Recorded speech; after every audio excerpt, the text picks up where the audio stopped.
Le président de la République donne la garantie qu'il va reconstituer les forces armées d'Haïti. Toutefois, il a indiqué que la remobilisation des forces armées ne peut se faire du jour au lendemain, car elle doit être faite dans le respect des normes. On fait la mais il faut faire bien. Parce que même l'éducation, on me fait. Nous dit ça me fait mal, oui. Parce que normalement, programme d'éducation, nous filmer le sous-pied, nous passer par le Parlement pour nous faire, pour même si le président mourit, pour programme dans la net. Mais comme pas de temps, et le président me décide de l'école gratis, je fais l'école gratis. Ça part longtemps.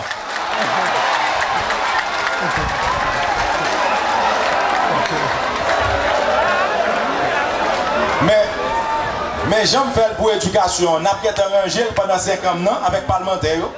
Nous allons arranger pour que même si le président allait, même si il a mouru, pour l'école gratis. Mais l'armée à lui-même, soit appel ZAM, nous ne pouvons pas faire n'importe quoi. T'as l'air de faire mal et bien même notre premier cas avec moi.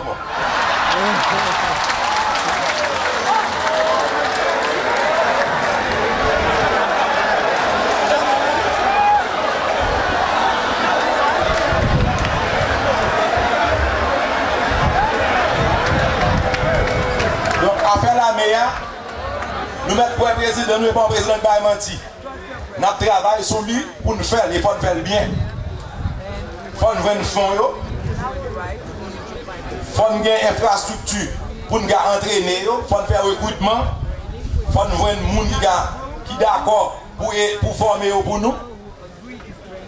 Et puis tout, parallèlement, la police a continué à renforcer. La police là, pour qu'on finisse côté pour lui adopter pour gagner deux forces, tous les deux faibles. Pendant que nous avons préparé le projet la meilleure, nous avons renforcé la police là.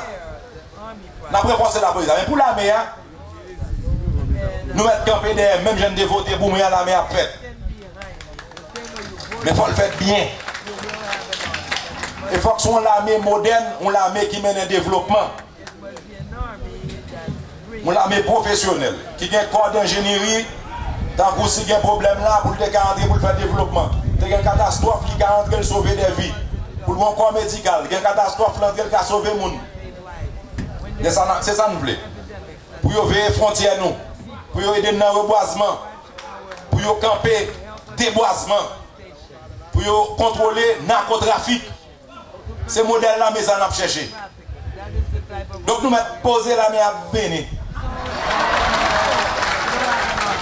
Le chef de l'État tenait ses propos alors qu'il participait ce lundi à la pose de la première pierre du parc industriel de la Sonapi, du nord à Caracol.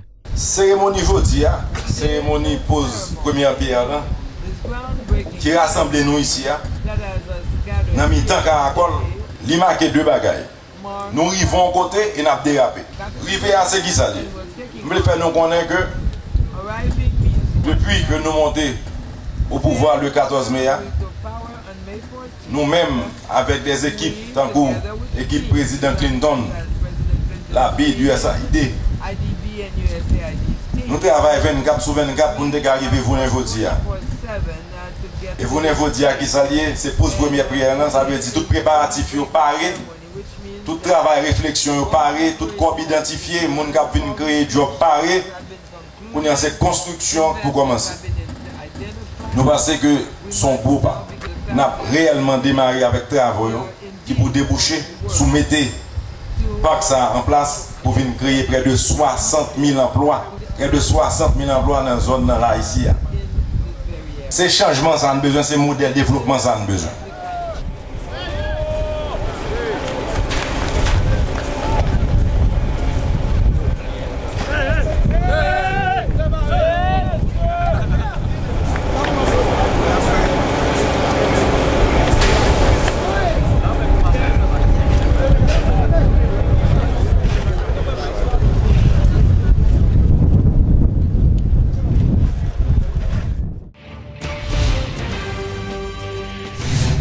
Inauguration ce lundi au boulevard 15 octobre d'un nouveau bâtiment devant loger l'Office Assurance des Véhicules contre Tiers OAVCT. Cette cérémonie s'est déroulée en présence de plusieurs membres du gouvernement, dont le président de la République. Georges Allen était sur place. Son reportage. Nous évoquons le nom du Dieu très haut sur tous ceux et toutes celles qui vont travailler ici et particulièrement sur tous ceux et toutes celles qui bénéficieront des services qu'offre l'OAVCT. De l'avis de Michel Auriol, nouveau directeur de l'OAVCT, l'inauguration des nouveaux locaux de l'Office Assurance Contre Tiers au boulevard 15 octobre fait partie du programme de modernisation des entreprises publiques lancé par le gouvernement Martelly-Conille. Précisant que ce nouveau bâtiment permettra la déconcentration des services au niveau de cette institution, Michel Auriol a profité de l'occasion pour annoncer l'ouverture prochaine d'autres annexes dans les zones de Malpasse et de Rouanaminthe.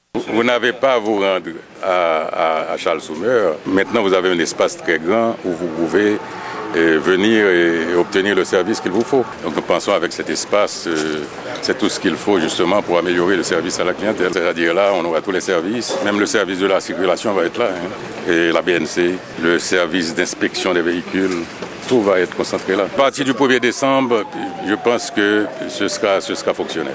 À Charles-Soumer, font centre de traumatologie là-dedans pour l'offre accident là où il y a pour qu'à joindre côté pour aller. Présent à cette cérémonie inaugurale, le président de la République, Michel Martelly, invite les responsables de cette institution à s'activer en vue de mieux accomplir leur mission. Il faut dire que l'OAVCT est une institution qui joue un grand rôle dans la vie du peuple haïtien. C'est l'instance ça qui aide nous à la paix sociale, dans le sens que il toujours résoudre harmonieusement différents conflits, problèmes qui sont des accidents. Les institutions ça sont outils liés à faire diminuer ça, les banditisme, parce que c'est à partir de services d'identification véhicules que nous avons déjà aidé à Kembe, moun qui fait ça. Mettez tout service au AVCT dans de nouveaux locaux et belles locaux comme ça qui sont confortables. Ça t'a doué permettre aux employés direction de meilleurs services pour leur qualité de prestation que nous avons. L'inauguration de cette nouvelle construction au boulevard 15 octobre implique le rapatriement du local de l'OAVCT situé au 35 de l'avenue Charles-Soumer. Ce local sera donc transformé en un centre de traumatologie. Le gouvernement haïtien a procédé ce lundi à l'inauguration de la route nationale numéro 1 d'une longueur de 75 km qui commence à Titanien pour arriver à Saint-Marc.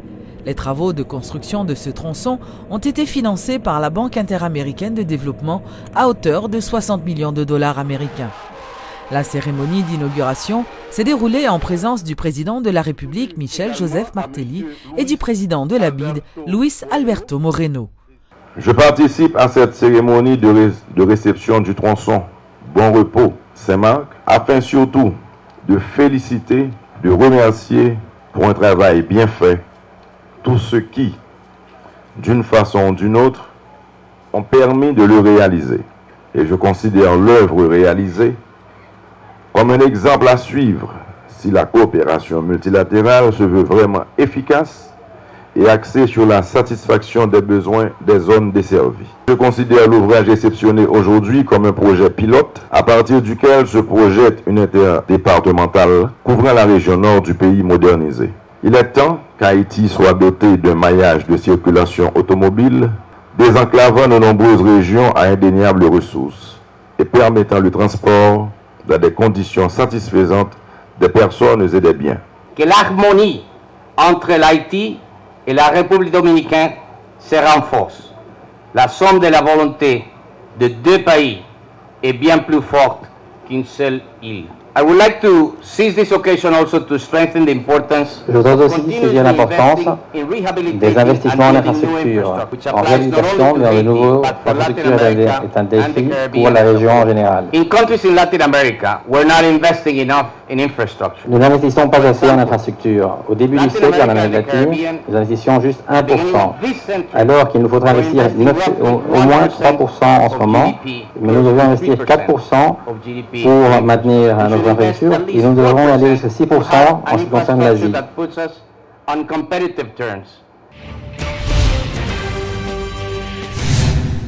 Plus de 400 hommes d'affaires et investisseurs étrangers sont attendus ce lundi à Port-au-Prince pour participer au Forum des investissements qui se déroulera les 29 et 30 novembre. Le forum, co-organisé par la Banque interaméricaine de développement, la BID, et la Fondation Clinton de l'ex-président américain, devait permettre aux investisseurs étrangers et haïtiens d'évaluer les possibilités d'affaires en Haïti. Le ministère des Affaires étrangères et des Cultes, de concert avec le Centre de facilitation des investissements, avec le Conseil consultatif présidentiel à l'investissement, la BID et la Fondation Clinton, vous annonce l'inauguration de la seconde édition du Forum sur l'investissement en Haïti qui se tiendra à Port-au-Prince, à l'Hôtel Caribé, les 29 et 30 novembre 2011, avec la participation d'une trentaine de pays, d'environ 500 participants, hommes et femmes d'affaires du monde entier. Ce forum sur l'investissement sera coprésidé par le président haïtien Michel Joseph Martelly, l'ex-président américain Bill Clinton et le président de la Banque interaméricaine de développement, Luis Alberto Moreno. Ce forum Invest in Haiti veut mettre l'accent sur certaines opportunités qu'offre Haïti, notamment dans tous les domaines d'investissement, y compris le tourisme, l'agroalimentation, les secteurs d'infrastructure et les marchés financiers pour le développement durable. Je parle par exemple de sociétés financières d'investissement, de sociétés de crédit et de création d'entreprises. Le but du forum est de permettre aux représentants des diverses entreprises internationales d'identifier les fenêtres d'opportunité en termes d'investissement en Haïti, de dialoguer avec les partenaires haïtiens, les clients et les fournisseurs potentiels, de prendre connaissance des lois du marché et de conclure des accords profitables aux différents groupes. Le gouvernement a passé de parole à action. Action pour que investisseurs étrangers viennent créer des jobs dans le pays.